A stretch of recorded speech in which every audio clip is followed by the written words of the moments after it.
Jadi kalau ada orang Islam menghina Tuhan agama yang lain, ada orang Islam menghina Buddha, ada orang Islam menghina Yesus, berarti dia telah menghina Allah Subhanahu wa Ta'ala. Ini sudah jelas larangan yang ada dalam Al-Quran. Jadi kalau Augustan itu melakukan penghinaan terhadap Alkitab, terhadap Bible, sebenarnya dia telah menghina Al-Quran. Dia telah menghina ajaran Islam, meskipun dia mengaku masuk Islam. Karena cara-cara yang dilakukan oleh Augustan itu tidak mencerminkan sama sekali ajaran Islam, bahkan bertentangan. Dan fenomena Augustan ini memang fenomena yang lagi umum. Ada orang yang berganti agama, kemudian menghina agama sebelumnya. Dan ini tidak hanya ciri khas yang ada orang yang mu'alaf masuk Islam.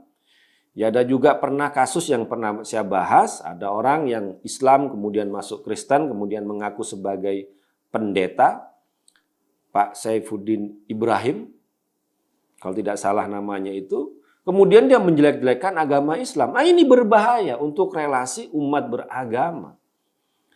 Ibaratnya ini orang yang tidak berhasil atau orang yang gagal move on. Seharusnya ketika dia sudah berpindah keyakinan, berpindah agama, maka tugas dia adalah mendalami agamanya yang baru itu. Bukan terus menjelek-jelekan agama sebelumnya. Kebenaran Islam tidak akan terpancar karena Augustan menghina agama Kristen. Keagungan Al-Quran tidak akan terbukti karena Augustan merendahkan dan menghina Alkitab atau Bible. Bahkan kelakuannya itu akan semakin memperburuk, memberikan kesan yang buruk terhadap agama Islam. Apalagi ternyata banyak sekali kasus kelakuan-kelakuan buruk seperti itu, tujuannya itu open donasi, alias menggalang dana dengan cara-cara kontroversial dan cara-cara yang busuk.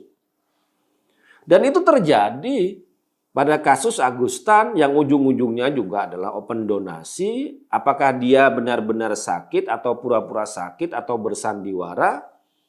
Dia menggalang donasi agar diperhatikan. Seperti juga Bapak Saifuddin Ibrahim juga sama saja untuk menggalang donasi. Jadi ini ujung-ujungnya itu duit, UUD.